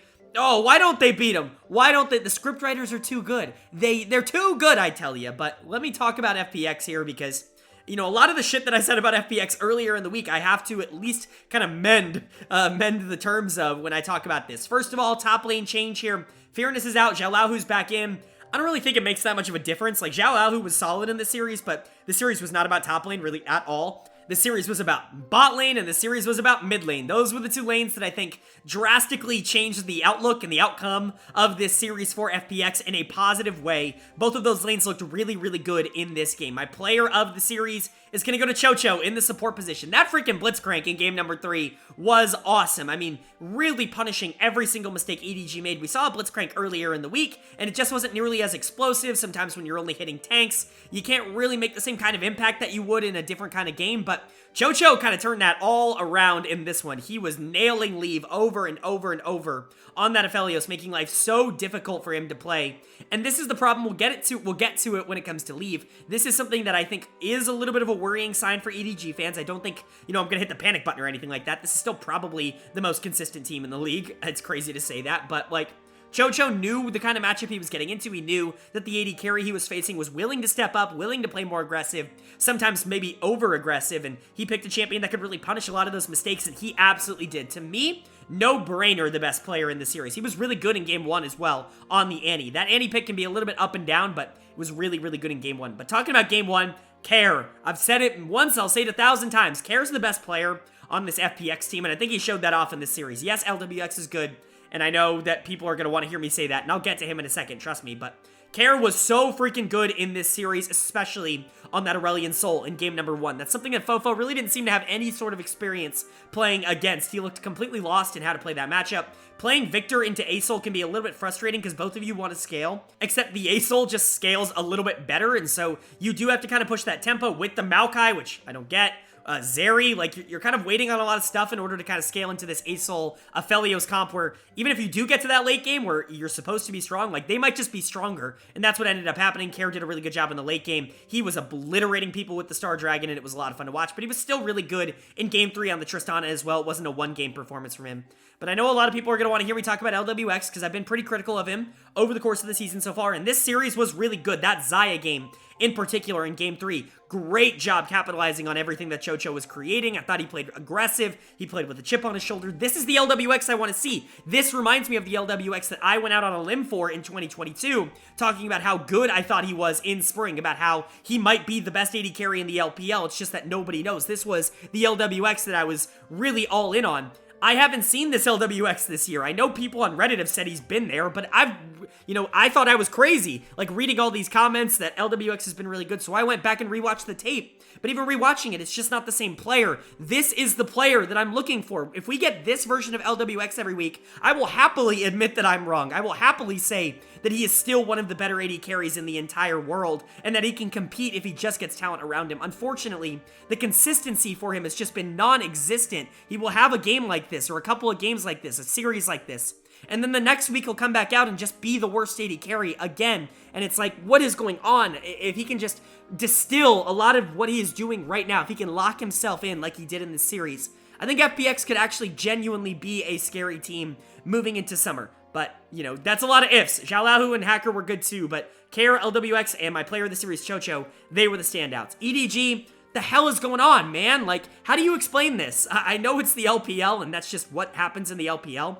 and that's the best way I could possibly explain this, but Leave getting caught out as much as he did, Mako not having any impact on the Annie, Fofo not even really understanding how to play into Asol, JJ picking Maokai, like, I just don't, it seems like this team doesn't really have a great grasp of the meta. Like, these drafts were really weird. The game plan was weird. If you took the nameplates off, I would have absolutely told you that this was FPX. But no, this was EDG. It's insane how different they played today than what they normally do, which is why I'm going to take this as an outlier. And I know some people aren't going to want to hear that, but this was not like these are some of EDG's like typical mistakes that might be catching up to them.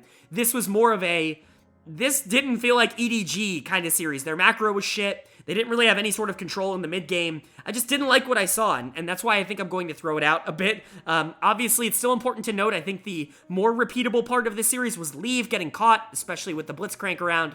Leave is a very aggressive player. He's going to posture aggressively, and players like Chocho on a champion like Blitzcrank can't take advantage of that. That could be something that teams exploit when we get to playoff time, but outside of that, I just don't think that there's a lot of repeatable events here for EDG. They're not going to play like this in series in the future. At least, I'm not going to expect them to, but overall, this great series for FPX. Like, how do you complain about a win like this? You're going to be very happy moving into the final week of the season. You've already been eliminated from playoffs, but at the very least, this should give you some confidence that your team is headed in the right direction.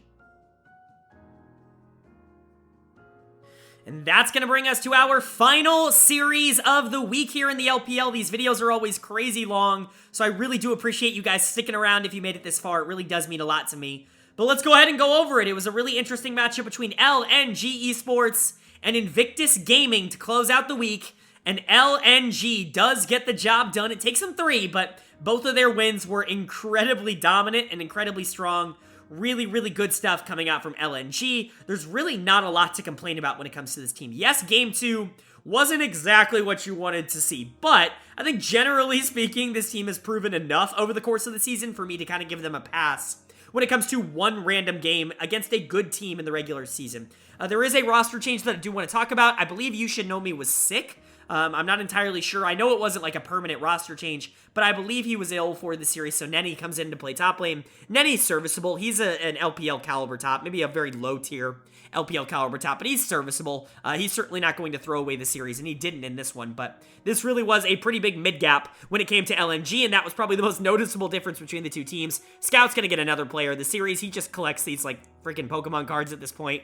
It is absolutely absurd how good he has been over the course of the year and how vital he's been to LNG. I talked about the MVP case a tad bit leading up to this, but Elk, Scout, Ruler, those are the guys that I'm really considering for just like dominance this year. Scout's maybe at the top of that list though. What he has been able to do so far in 2023 has been actually absurd, like genuinely playing some of the best League of Legends he's ever played. And that's so great from a person who's a former world champion. Like, how do you even top that, right? But Scout's moving to that direction. The Tristana in Game 3 was so fun to watch. It's really fun to watch him be on a playmaker, somebody he can actually, like, adjust and temper the game on. There aren't a lot of players in the LPL that I would trust on Tristana in a high-level, high-leverage scenario, but Scout is absolutely one of them. And then, obviously, Tarzan pulling out the bullshit Moonstone Maokai.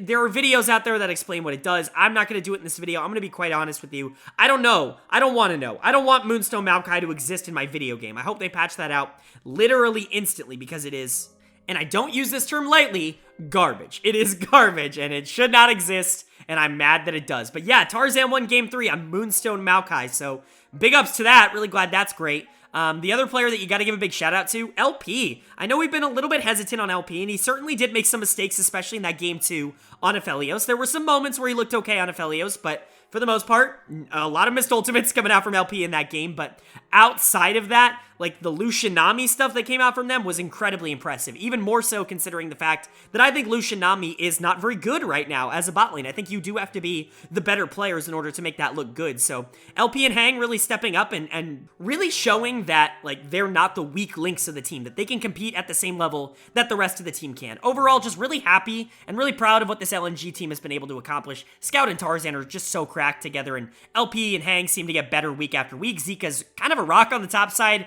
LNG is really good. There's really not a lot to complain about. As for Invictus, again, the free fall continues. You're now below 500. You are out of the playoff spots. You have fallen to 11th in the standings. I hate to say I predicted it, but it just sucks, right? I think a lot of your flaws are getting kind of proven right now. On and Wink have been good, but they haven't been great. They haven't been good enough to kind of carry this team, and the rest of this team is just not performing in the way that you needed to, even with You Should Know Me in there in the top lane. My dud of the series is going to go to Dove in the mid lane. Mid gap was huge this series, and Dove has, quite frankly, over the past couple of weeks, just been very bad for Invictus Gaming. He's been a massive problem for this team. He was brought in for, veteran leadership and for stability coming in the mid lane. He almost made Worlds last year as a top laner.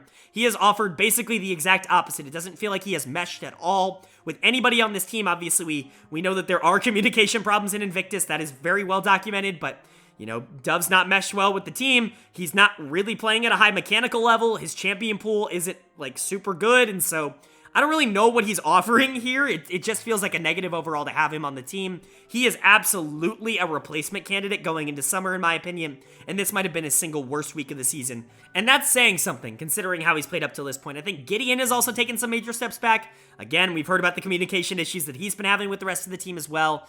I just don't think he's not mechanically talented enough to kind of make up for it by being a carry-oriented player. He was always going to be a more facilitative jungler. That's what he was really good at the beginning of the year when I was actually praising his contributions to the team. It seems that's fallen off. Again, we're getting a lot of Viego. We're getting a lot of picks where he feels like he needs to make an impact on the game himself, and he's not really leaving it up to his bot lane and his top lane quite like he was early on in the season. It just feels like there is a mental block for this team right now, and unfortunately it's probably going to cost them a playoff spot, which is super unfortunate because remember, this team started like 4-1, 5-1, something ludicrous. To be sitting at 7-8 at the end of the season, it really just shows you the kind of losing streak that they've been on as of recent. But I really don't have a lot of expectations for them to turn it around. Obviously, there's a chance that the final week of the season goes in their favor and they do end up making playoffs, but even if by some miracle that ends up happening, I don't expect them to be able to make any waves once they hit there. They're just too inconsistent. They don't really have a game plan, and a lot of the mechanical players that were stepping up early on in the season seem to have been at least remotely figured out, like You Should Know Me and on. So yes, this team has talent, but I just don't think it's going to be enough to end up making playoffs. As for LNG, top 2 still open, baby. With EDG's loss earlier on in the day, you can still get top 2, and obviously top 2's massive in the LPL playoffs with how the structure works out, and so you're really going to want to push to that. Scout's been great, Tarzan's been great, LP and Hang are getting better. LNG is a legitimate threat to not only be a playoff like darling, but to potentially even take the title by the end of Spring Split.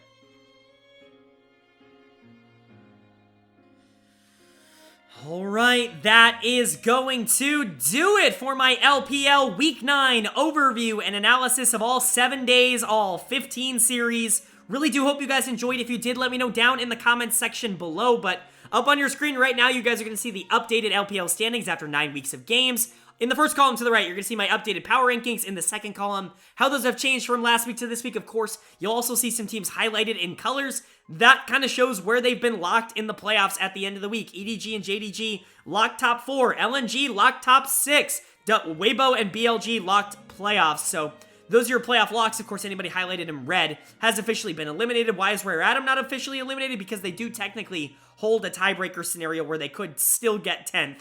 Which is insane, but, you know, it's pretty much a long shot. We'll see. I would say it really is 11 teams kind of in the mix right now. But let's go ahead and go over the risers and the fallers. Not a lot of change at the top. I think a lot of people are going to want to see EDG maybe fall after the FPX series. But like I said, it felt so off-brand for them that it's honestly hard for me to say that it's replicable and consistent. And so I'm going to leave them at 2. If it continues to be a problem, if they start to show some of the issues that they showed in that series, maybe against some other teams, then I will start to be like, oh, okay, this is real. But I just don't want to overreact to a situation that might just be, you know, they had a bad day. LNG stays at 3. TES is going to fall down to 6. That means Weibo and BLG jump up. They deserve it. They've both been really good in recent weeks. Bilibili in particular has been really solid, but Weibo, the consistency has come for them as well. Top Esports, though, not so much. They're going to fall down to number 6. They probably deserve to fall worse. But for now, I'm going to trust that the talent is going to overtake them eventually and that they will still be able to at least create noise. But, I mean, if they don't get their shit together record-wise, they might not even be able to make it out of the first round, depending on who they get matched up against. And then, no other major changes other than AL jumping FPX. That was only because they beat them. Again, FPX had a pretty big win, but, you know, bottom 4, put them in whatever order you want. Ultra Prime does kind of need to be last right now, but outside of that, whatever order you really want.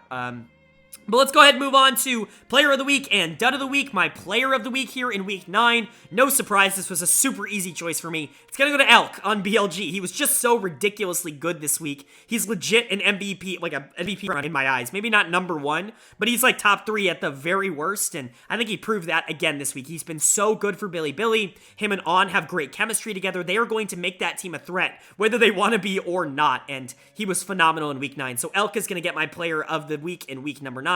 My Dud of the Week, another one that really was not that difficult for me. It's going to go to Dove on Invictus Gaming, who has just continued to decline. He really hasn't been all that good at all this year, even when they were winning. It felt like he was the weak link then. He has become even more of the weak link now. I don't really think that Invictus is on the right path in order to make playoffs, and I think a lot of that is the weakness that they have up in the mid lane. And so Dove is going to get my Week 9 Dud of the Week, and Elk is going to get my Week 9 Player of the Week. But that's going to do it. I really do hope you guys enjoyed. If you did, hit that like button. It lets me know you guys enjoyed the content. And it also gets this video out to a lot of other people. Of course, if you're new here, hit that subscribe button. I'm not only posting LPL content, I cover all 4 major regions on the channel and the NACL. That means playoff content is right around the corner for both the LCS and the LCK. Playoff primers are going to be out later this week for both of those regions. So if you're excited for that, hit the subscribe button, hit the bell so you can get notified when those videos go live. We put a ton of effort into those playoff preview videos, and I do hope you guys enjoy them. But with all that being said, I hope you all are having a great day. I hope you continue to have a great day, and I will see you all later.